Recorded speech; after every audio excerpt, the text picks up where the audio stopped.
Alpha Learning, a new era of learning.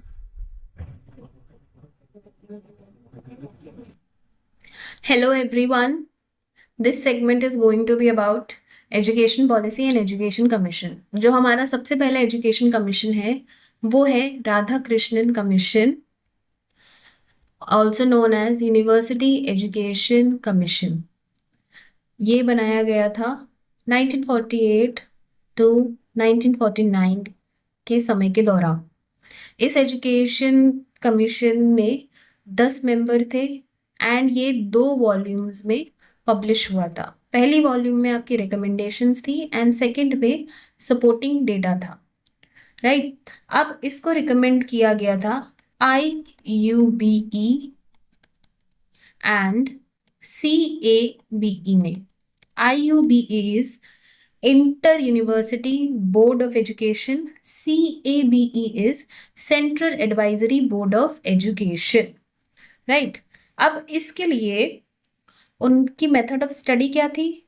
उन्होंने पूरे के पूरे इंडिया में टूर्स किए, 600 की एजुकेटर्स को क्वेश्चनर्स दिए एंड इंटरव्यू लिए एडमिनिस्ट्रेटर्स के, स्टूडेंट्स के एंड एजुकेशनिस्ट्स के।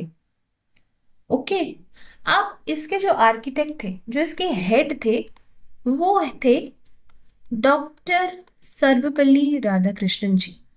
Okay, before diving into the topic of Radhakrishnan commission, हम जान लेते हैं कि एक एजुकेशन पॉलिसी होती क्या है, राइट।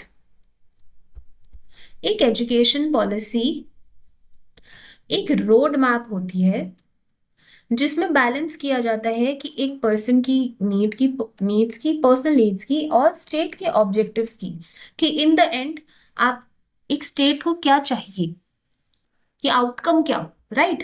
पहले हम देखेंगे कि एक्सेस किसको मिलेगा। एक्सेस किसको मिलेगा कि इस एजुकेशनल इंस्टीट्यूट या इस एजुकेशन कमीशन में, एजुकेशन कमीशन के पॉलिसीज में किसको कौन एंटर करेगा, कि एक इंस्टीट्यूट में कौन एंटर करेगा, राइट। अब इसकी क्वालिटी कैसी होगी एजुकेशन की, आपके जो टीचर्स होंगे उसके उनके सर्टिफिकेशंस क्या होंगे। नेक्स्ट इज इक्विटी, आपकी रिसोर्सेज कैसी बटी होंगी। अब हर डिस्ट्रिक्ट एक इक्वल होता नहीं है, कोई वेल्दी होता है, कोई पुअर होता है, तो दे हैड टू इंश्योर कि सबको फेयर, सबको एक समान फंडिंग मिल रही है। अब ये जो फंडिंग है ये आएगी कहाँ से? ये फंडिंग आएगी आपके टैक्सेस से, ट्यूशन से एंड ग्रांट जो आपको प्रोवाइड किए जाते हैं उससे आएगी। अब इससे होगा क्या, इसका कोर फंक्शन क्या है, राइट। इससे आपको मिलेगी एक स्टैंडर्डाइज लर्निंग, कि सबको एक समान एक टाइप की आपको एजुकेशन प्रोवाइड करनी है, किसी को अच्छी किसी को बुरी नहीं। देश के कोने कोने में हर बच्चे को एक समान एजुकेशन मिले, राइट। दूसरा है इंश्योर इकोनॉमिक स्टेबिलिटी, कि स्टेबल हो कंट्री इकोनॉमिकली, हर एक इंसान खुद कमा के आराम से खा सके, ठीक। Next is build social cohesion, कि उस इंसान को जो एजुकेशन जिसको मिल रही है उसे ये भी पता हो कि सोसाइटी में रहना कैसा है, क्या क्या उसकी ड्यूटीज हैं, क्या बुरा है, क्या गलत है, क्या सही है, right. Next is protect right, कि उसके राइट्स जो हैं वो किस तरीके से प्रोटेक्ट किए जा रहे हैं और वो व्यक्ति किस तरीके से उन राइट्स का इस्तेमाल कर सकता है, राइट। इससे क्या होगा, इन एजुकेशन देने से होता क्या है, एजुकेशन देने से लो क्राइम रेट्स आपको मिलेंगे, क्योंकि लोगों के पास एजुकेशन है तो उनको जॉब मिल जा रही है, राइट। एजुकेशन है तो क्या मिल जा रही है उन्हें, जॉब, तो उन्हें कुछ क्राइम करने की जरूरत ही नहीं है। ओके, नेक्स्ट इज कि इस एजुकेशन कमीशन का इकोसिस्टम क्या है, कि इसे बना कौन रहा है, इन पॉलिसीज को कौन बना रहा है। आपकी गवर्नमेंट बॉडीज बना रही है, किसी भी लेवल पे हो, नेशनल, स्टेट या लोकल। लेजिस्लेटर्स बना रहे हैं, जो पॉलिटिशियंस होते हैं, जो लॉज बनाते हैं, उनके हाथ में आपका बजट होता है, मैंडेट्स होती हैं, राइट। आपके जो एकेडमिक थिंकर्स हैं, रिसर्चर्स है, फिलोसोफर्स है, वो आपको एक डेटा दे रहे हैं जो काम आएगा, आपके फंक्शनल डेटा है। स्टेक होल्डर्स आपकी मदद कर रहे हैं, पेरेंट्स, यूनियंस, कॉर्पोरेट इंटरेस्ट, ये आपकी मदद कर रहे हैं रिसर्च वगैरह करने में। इंटरनेशनल ऑर्गेनाइजेशन जैसे कि यूनेस्को, OECD, ये आपकी मदद कर रहे हैं एक ग्लोबल स्टैंडर्ड सेट करने में। ओके, नेक्स्ट इधर देख लीजिए क्या लिखा है। जो आपके आर्किटेक्ट थे, जैसे मैंने आपको पहले बताया, आर्किटेक्ट किसके, राधा कृष्णन कमीशन यानी यूनिवर्सिटी एजुकेशन कमीशन के जो आर्किटेक्ट थे वो थे डॉक्टर सर्वपल्ली राधाकृष्णन जी। इनके बारे में जान लेते हैं। डॉक्टर सर्वपल्ली राधाकृष्णन जी फर्स्ट वाइस प्रेसिडेंट थे जो कि 2 बार बने थे। उसके बाद वो सेकंड प्रेसिडेंट थे इंडिया के। ओके, इन्हें भारत रत्न मिला है और इन्हें एम्बेसडर भी थे ये सोवियत यूनियन में इंडिया के।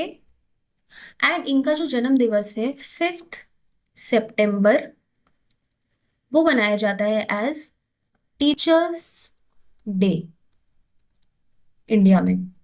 ओके, नाउ लेट्स सी कि बेसलाइन क्या थी 1948 में, क्यों ये बनाया जा रहा था। एक पहले हम देखते हैं कॉलोनियल बेसलाइन, फिर हम जाएंगे सॉवरेन इम्पेरेटिव में, राइट। ये बनाया गया था सार्जेंट रिपोर्ट ऑफ 1944 में। एक एजुकेशनल एडवाइजर थे सर जॉन सार्जेंट, राइट। इन्हें एक जिम्मेदारी दी गई कि अगले 40 साल में आपको इंडिया का जो एजुकेशन सिस्टम है उसे एलिवेट करना है, राइट, उसे एक अच्छे लेवल पे लाना है। बट इसका फ्लॉ क्या था, ये लोग ऐसे ही लोग प्रोड्यूस कर रहे थे इंडियंस में से ही जो एक इंपीरियल एडमिनिस्ट्रेशन में काम कर पाए, ब्रिटिशर्स के लिए ही काम कर पाए as an administrative clerk, popularly known as babus. ये बाबूज ही प्रोड्यूस कर रहे थे, राइट। कोई ऐसा visionary leader, scientific thinker, philosopher ऐसा कुछ प्रोड्यूस नहीं कर रहे थे। ये एक रोड लर्निंग कर रहे थे कि आप ये पढ़िए, आप बन जाएंगे एडमिनिस्ट्रेटिव क्लर्क, ठीक। बट सॉवरेन इम्पेरेटिव में आपका आया कि ये सबसे पहला कमीशन बना after independence, right, government of India के द्वारा बनाया गया एजुकेशनल इनिशिएटिव के लिए, सबसे पहला एजुकेशनल इनिशिएटिव, राइट। ये बना किसके लिए था, हायर एजुकेशन के लिए बना था, यूनिवर्सिटी एजुकेशन के लिए बना था, राइट। अब इसमें ये क्या चाहते थे, प्रोड्यूस हो, लीडर्स प्रोड्यूस हो, साइंटिस्ट प्रोड्यूस हो, इंडिपेंडेंट थिंकर्स प्रोड्यूस हो, ताकि आपकी जो इकोनॉमी है वो सेल्फ रिलायंट हो, कोई भी एक्सटर्नल इंटरफेरेंस ना हो, बिल्कुल भी। ओके, एंड नेक्स्ट हम देखते हैं कि शिफ्ट क्या हुआ फिर कॉलोनियल एरा से राधा कृष्णन कमीशन में। पैराडाइम शिफ्ट क्या आया, यहाँ पे क्या बनाते थे, बाबूज बनाते थे यानी एडमिनिस्ट्रेटिव क्लर्क्स बनाते थे।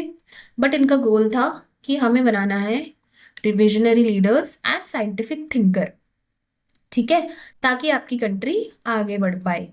इसमें आपकी कंट्री आगे नहीं बढ़ रही थी, इसमें बस आपको वर्कर्स मिल रहे थे, इसमें आपको कोई ऐसा नहीं मिल रहा था जो आपकी नेशन बिल्डिंग में हेल्प करे, राइट। इनका करिकुलम किस चीज़ पे फोकस था, ताकि लोग एडमिनिस्ट्रेशन के बारे में सीख पाए और रूट कंप्लायंस, कि हाँ में हाँ मिलाए, ना में ना मिलाए, राइट। कोई अंडरस्टैंडिंग जो है वो ना हो, कुछ अपनी तरह से वो विचार ना कर पाए। बट इसमें वो चाहते थे कि एक एडवांस साइंटिफिक एडवांसमेंट के साथ साथ इंडियन कल्चर को भी इंटीग्रेट किया जाए, यानी वो साइंस के बारे में तो पढ़े ही, टेक्नोलॉजी के बारे में तो पढ़े ही, बाकी वो इंडियन कल्चर के बारे में भी पढ़े। इसकी फिलॉसफी क्या थी कि एम्प्लॉयमेंट जनरेट करना है, लोगों को नौकरियां देना है। इसकी है कि एनलाइटनमेंट आनी चाहिए और नेशन बिल्डिंग होना चाहिए, कि लोग समझे, पढ़े समझे, खुद के व्यूज बनाए, जो कि in the end nation building में ही आपकी मदद करें। ओके, अब इस कमीशन का मैंडेट क्या था? Cultural integration, scientific advancement and institutional autonomy. इसमें था कि आपकी जो यूनिवर्सिटी एजुकेशन है कुछ इस तरह बनाई जाए जिसमें सिर्फ एजुकेशन ना दी जाए, जिसमें दी जाए Indian history and culture heritage के बारे में भी इनकॉर्पोरेट किया जाए, यानी मिलाया जाए, राइट? कि सिर्फ एक इंसान जो है एजुकेशन के बारे में ना, सिर्फ एजुकेशनल पाथ पे ना चल रहा हो, वो अपने कल्चर को भी जाने, अपनी हिस्ट्री को भी जाने। साइंटिफिक एडवांसमेंट यानी ऐसा साइंटिफिक एजुकेशन दिया जाए जो आपकी फ्यूचर या फिर न्यू नेशन बिल्डिंग में काम आए, टेक्नोलॉजिकल जो नीड्स होती है वो पूरी हो पाए। ओके, जब बच्चा एक साइंटिफिक एजुकेशन लेगा, पढ़ेगा, तो इन द एंड उसे नेशन के लिए ही काम करना है ना? ताकि ये जो साइंटिफिक एजुकेशन है वो मीट कर पाए आपकी टेक्निकल नीड्स को इन नेशन बिल्डिंग। नेक्स्ट है कि जो आपकी यूनिवर्सिटीज है उसमें पॉलिटिकल इंटरफेरेंस बिल्कुल ही बंद हो जाए। ओके, वो प्योरली आपको पढ़ाने में ही फोकस करे। ठीक, protecting the integrity of academic inquiry, कि कोई आके उनको बताए ना कि जो आप सोच रहे हैं वो आप गलत सोच रहे हैं in the matter of education, right? कोई भी पॉलिटिकल इंटरफेरेंस ना हो। Next comes rebuilding the academic hierarchy. अब पहले क्या था, एक गिग, एक जॉब की तरह लिया जाता था इस प्रोफेशन को, टीचिंग प्रोफेशन, राइट? अब इसे प्रेस्टिजियस प्रोफेशन बनाया कैसे? ठीक, अब इसे कैसे बनाया? उन्हें बेटर पे दिया गया, अच्छे खासे पैसे दिए गए, उन्हें मौका दिया गया कि वो अपने करियर में आगे बढ़े, प्रोग्रेशन, उन्हें ये उनका जो रिसर्च का समय है वो भी उन्हें दिया गया अच्छा खासा। ठीक, तो इससे क्या हुआ, आपका जो टीचिंग है वो शिफ्ट हुआ एज अ गिग से टुवर्ड्स प्रेस्टिजियस प्रोफेशन, राइट? इसमें एक हायरार्की सेट की, professors, readers, lecturers and instructors. Okay, and instructors, जिसमें कि प्रोफेसर्स की रिटायरिंग एज उन्होंने रखी 64 एंड बाकियों की रिटायरिंग एज रखी 60 ईयर्स। Okay, right? कैसे इनका शिफ्ट हुआ, कैसे एक हायरार्की अच्छी बनी, बेहतर बनी, उनको पे दिया गया अच्छा, उन्हें मौका दिया गया कि आप अपने करियर में आगे बढ़िए, आप स्टडी लीव लीजिए, आप जो पढ़ना है पढ़िए, उन्हें एक रिसर्च टाइम प्रोवाइड किया गया। ओके, जिससे एक वो सिर्फ काम नहीं रह गया, एक गिग नहीं रह गई, वो बन गया एक नोबल प्रोफेशन, यानी एक प्रेस्टिजियस प्रोफेशन, राइट? नेक्स्ट आपका आता है करिकुलम बैलेंस, कि अब आप अपना करिकुलम में बैलेंस कैसे लाएंगे।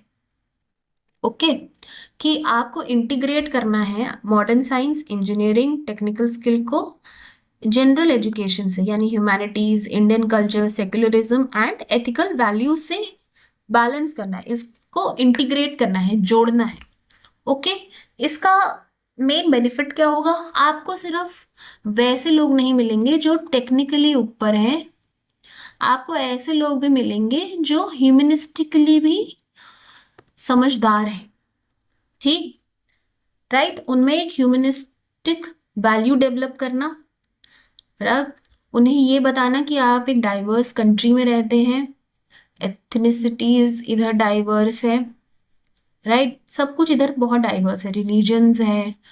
इससे क्या होगा, आपकी सोसाइटी फ्रैगमेंटेड नहीं होगी, सेपरेट नहीं होगी, है ना? क्योंकि उन्हें पता है, उनके पास स्पेशलाइजेशन भी है, उनके पास जनरल एजुकेशन भी है, राइट? तो इन द एंड क्या होगा, सोशल हार्मनी, लोग एक साथ खुशी खुशी रह पाएंगे।